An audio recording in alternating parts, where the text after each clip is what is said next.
네, 29일 오전에 정말 너무나도 슬픈 소식이 전해졌습니다. 무안공항 항공기 사고로 희생되신 분들의 명복을 빌면서 고양신문 뉴스체크 2024년 마지막 주 소식을 평소보다 조금 간략히 전해드리도록 하겠습니다. 경기 북부 교통혁명의 신호탄인 GTX-A 2단계 파주 운정중앙역 서울역 구간이 28일 개통을 했습니다. 이날 오전 5시 30분에 파주 운정중앙역을 출발한 첫 차는 34분에 고양시 첫 역인 킨텍스역에 도착해서 고양의 승객들을 맞았습니다. 일산, 삼성, 수도권 광역 급행철도 사업이 예비타당성을 통과한 게 2014년이니까 계획에서부터 개통까지 10년이 걸린 셈입니다. 지난 4월 운행을 시작한 1단계 수서 동탄 구간에 이어서 이번에 이제 2단계 개통했는데요. 잘 아시는 것처럼 파주 운정중앙역, 그리고 킨텍스역, 대곡역, 연신내역, 서울역까지 5개 역을 지하 50m 깊이의 대심도 직선화 터널을 달리기 때문에 최고 시속이 180km까지 이렇게 나는 열차입니다. 제가 직접 첫날 첫 열차를 타고 서울역에 다녀왔는데요. 파주 운정에서 서울역까지 단 22분, 킨텍스에서 서울역까지는 단 16분이면 이게 닿더라고요. 조금 일찍 출발한다면 서울역 가서 아침 식사하고 그리고 출근을 해도 여유가 있지 않을까 이렇게 생각이 되더라고요. 전체 구간을 연결해줄 마지막 고리인 강남 삼성역은 2028년에, 그리고 고양시의 세 번째 역인 창릉역은 창릉 신도시 조성 이후인 2030년에 각각 개통될 예정입니다. 요금은 기본 요금 3,200원에 10km 초과 시 5km마다 250원의 거리 요금이 가산됩니다. 이에 따라 킨텍스역에서 서울역까지는 4,200원, 그리고 대곡역에서 서울역까지는 3,700원의 요금이 적용됩니다. 하지만 개통을 불과 이틀 앞두고 좀 실망스러운 소식도 전해졌습니다. 국토교통부는 당초에 출퇴근 시간대 배차 간격을 6분대로 하겠다 이렇게 홍보를 했었는데요. 당분간 배차 간격을 10분대로 하겠다라고 이렇게 27일 날 발표를 한 것입니다. 배차 간격이 늘어남에 따라 GTX-A 2단계 노선의 하루 운행 횟수는 282회에서 224회로 축소됐습니다. 국토교통부 관계자는 영업 시운전 결과 안전운행을 고려한 조치다. 조속한 시일 내에 약속했던 배차 간격을 다시 회복할 수 있도록 노력하겠다라고 밝혔습니다. GTX와 관련해서 엘리베이터와 또 에스컬레이터에 걸리는 시간 차이, 대곡역에서 다른 열차로 환승하는데 걸리는 시간, 또 주변 주차시설 또는 연계 교통편 등 여러 가지로 저희가 좀 추가 취재를 해서 별도의 영상으로 설명해 드리도록 하겠습니다.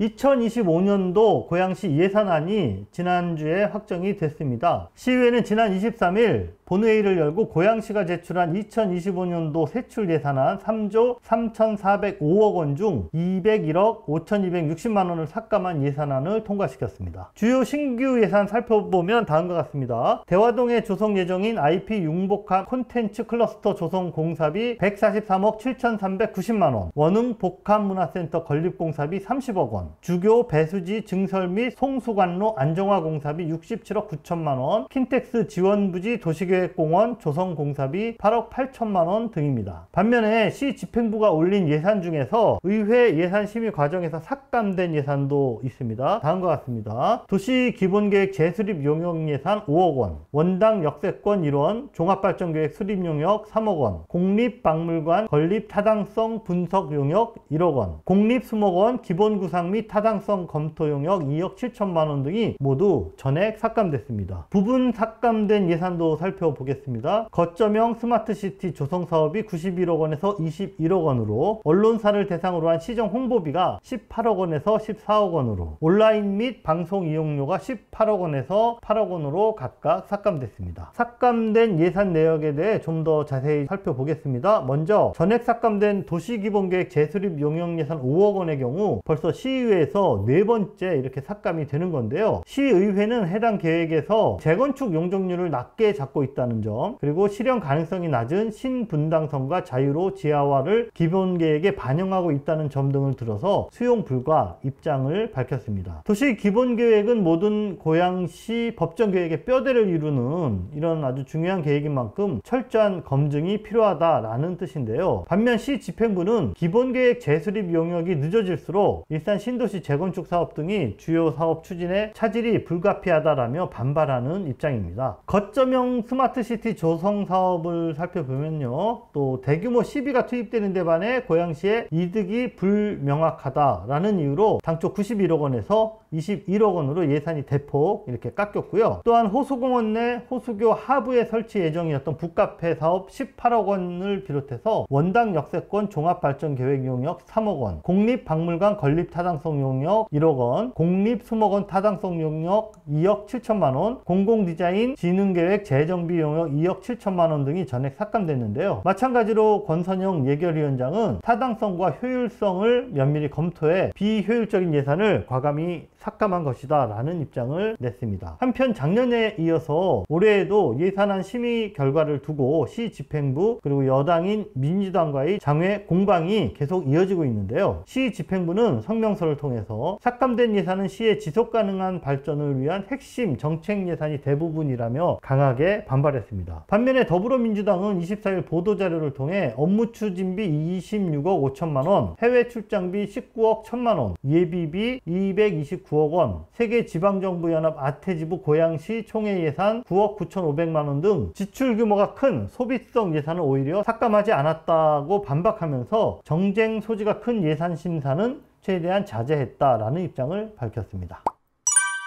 지난해 5월 환경영향평가 기한 만료로 일단락 될 줄 알았던 산왕산 골프장 증설 사업이 최근 재추진 움직임을 보이고 있는데요. 이와 관련해서 고양시 의회가 해당 증설 사업이 10년을 넘긴 장기 미집행 시설임을 근거로 해제해야 한다라는 권고안을 준비 중인 것으로 확인됐습니다. 현행법에 따르면 도시계획에 반영된 시설 사업 중 10년이 지난 것에 대해서는 장기 미집행 시설로 분류해서 시장이 해제할 수 있도록 이렇게 규정이 되어 있는데 현재 산왕산 증설 사업은 2014년에 도시계획 지정 이후 10년이 지난 현재까지 실시계획 인가를 받지 못한 상황입니다. 국토계획법 48조 5항에 따르면 지방의회가 해당 도시계획시설의 폐지를 권고하면 시장은 시설을 폐지하거나 또는 도지사에게 시설 폐지를 신청해야 된다라고 규정을 하고 있습니다. 시의회는 현재 해당 조항을 근거로 산왕산 골프장 증설사업 폐지 권고안을 준비 중이다라고 밝혔습니다. 이르면 내년 2월 임시회에 해당 권고안이 통과될 경우 시장은 6개월 내에 이에 대한 가부 결정을 내릴 수 있습니다. 한마디로 시의회가 시장의 직권해제 결정에 대한 법률적 근거를 마련해 주는 것이다 라고 할 수가 있겠는데요. 다만 시 집행부는 골프장 증설 사업에 대한 직권해제에 대해서는 여러 가지 이유를 들어 현재까지 신중한 입장입니다.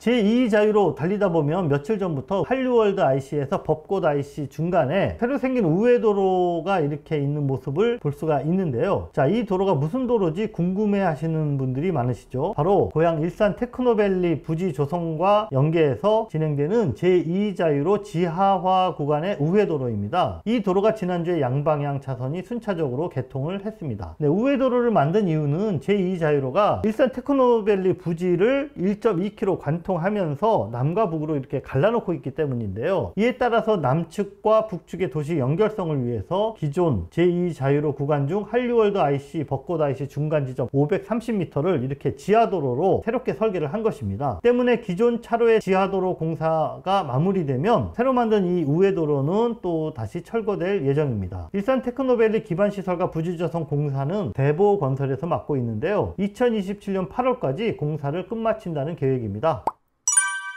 올해 고양시 10대 뉴스 후보 중에 하나로 이동환 시장과 고양시 의회에 반복되는 갈등을 저희가 꼽았었는데요. 2024년 마지막 본회의에서도 이동환 시장이 아무런 예고 없이 본회의장을 퇴장해버리는 이런 상황이 또 발생을 했습니다. 지난 20일에 열린 고양시의회 4차 본회의는 2025년도 예산안 의결과 또 2024년 행정사무감사 결과 보고서 채택 등이 예정된 상당히 중요한 이런 회의였습니다. 하지만 이동환 시장이 일방적으로 자리를 비워버리면서 시장의 부재로 인해 행정사무감사 결과 보고서 의결이 중단이 되고 말았습니다. 결국 의원들의 동의로 회기를 연장해서 23일에 제5차 본회의를 다시 이렇게 열었는데요. 하지만 이동환 시장은 23일 회의에도 다른 일정을 이유로 또다시 출석하지 않았습니다. 김은남 의장은 23일 제5차 본회의 모두 발언에서 시장의 반복적인 본회의장 불출석, 비협조는 의회뿐만이 아니라 이를 지켜보는 고양 시민들에게도 큰 실망을 안겨주는 것이다 라고 이야기를 하면서 이동환 시장의 태도를 강도 높게 비판을 했습니다. 관련 영상 잠시 보시겠습니다. 시장님께서 본회의를 떠난 것은 의회와 집행기관 간의 협력 정신을 심각하게 훼손하는 결과를 초래하였습니다. 나아가 이런 상황에서도 시장님께서 오늘 본회의에 다른 일정을 이유로 불참하신 것은 매우 실망스럽습니다. 반복되는 불참과 소통 부족은 시민들이 신뢰를 가지고 바라야 할 시정 운영의 모습에 큰 결함으로 작용할 수밖에 없습니다.